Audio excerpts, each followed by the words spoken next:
Today, we're diving into why so many big changes at work just fail.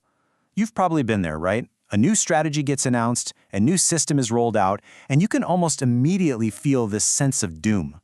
But what if everything we think we know about why change fails is just completely wrong? So let's start with a big question that honestly most leaders get wrong. Do people just naturally resist change? The knee-jerk reaction is always, of course they do, but that's a really dangerous oversimplification. This quote just gets right to the heart of it. I mean, think about it for a second. If you won the lottery tomorrow, would you resist that change? No way. You'd embrace it with open arms. And that proves a really critical point. We don't resist change itself. We resist change that we think it's going to make our lives worse. And that brings us to the real villain of the story, uncertainty. Neuroscience actually shows that our brains are hardwired to see ambiguity as a threat. It triggers the same kind of response as physical pain. It's a survival thing, you know?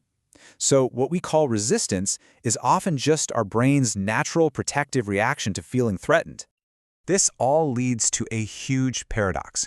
We all know that in today's world, change is the only thing that's constant.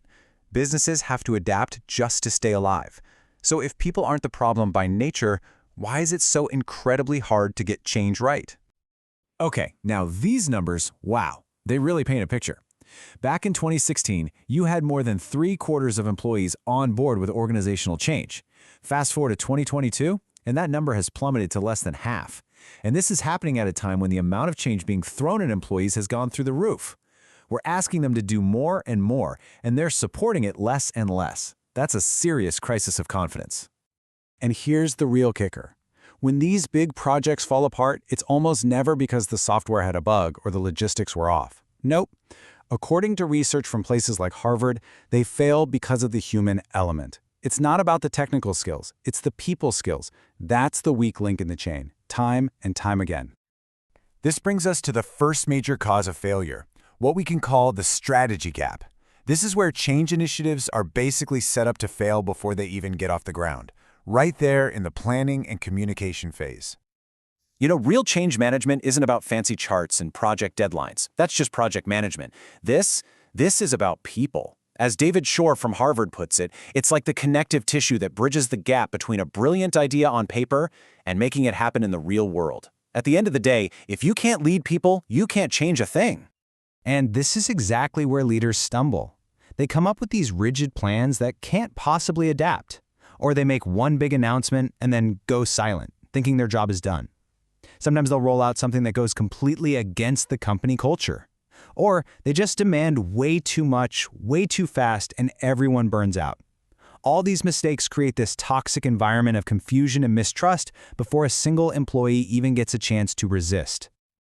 Okay, so let's flip this around now and look at it from the employee's point of view. When leadership leaves that big strategy gap we just talked about, what looks like resistance from the outside is actually a series of perfectly logical, totally rational responses. And check this out. Research from Prosci consistently shows that the biggest pockets of resistance come from middle managers and frontline employees. And it makes perfect sense, right? Why? Because they're the ones who actually have to do the changing. They're the closest to the work, and they're the ones who have to deal with the fallout. This is probably the very first question that pops into an employee's head. They're immediately doing the math in their head. Okay, so am I supposed to do my old job and this new thing at the same time? That's not being lazy. It's a very real fear of being completely overloaded, especially if the payoff isn't crystal clear. Oh, this one is huge, especially for your best people, your high performers. These are the folks who have mastered what they do. They have a real sense of ownership. A new system or a new process can feel like it's taking all that expertise away, turning them from an expert back into a beginner. And that loss of control is a massive source of uncertainty. And then there's this, the big one, the ultimate uncertainty. When a company announces some big restructuring or an efficiency initiative, this is the silent question on literally everyone's mind. And if leaders don't tackle that fear head-on with some real honesty, it just grows and fuels this deep anxiety that makes any kind of positive change feel impossible. So the most important thing to get here is that these concerns aren't irrational. They're totally logical questions.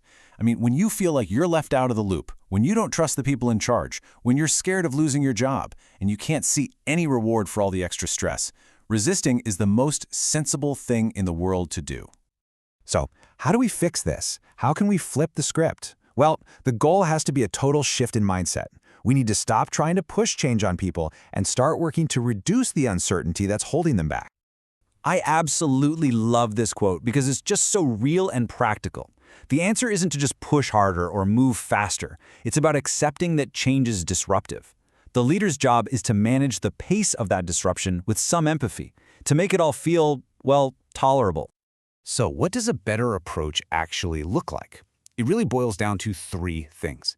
First, communicate relentlessly. When you think you've explained the why enough, do it again. You literally cannot over-communicate the purpose.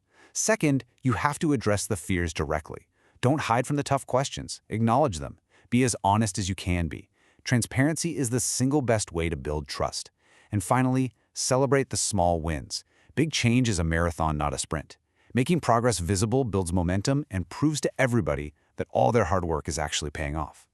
Look, if you only take one single thing away today, let it be this. Your job isn't to crush resistance, it's to understand and manage the uncertainty that's causing it. Stop trying to figure out how to make people comply and start asking what questions you need to answer. Your real job is to be an uncertainty reducer. That one shift in mindset can be the difference between failure and a real transformation. And that really brings us to the path forward. Your starting point for any change isn't the big plan or the timeline. It's their questions, their fears, their uncertainties. If you can solve for the human element first, the rest of the project has a much better chance of actually succeeding.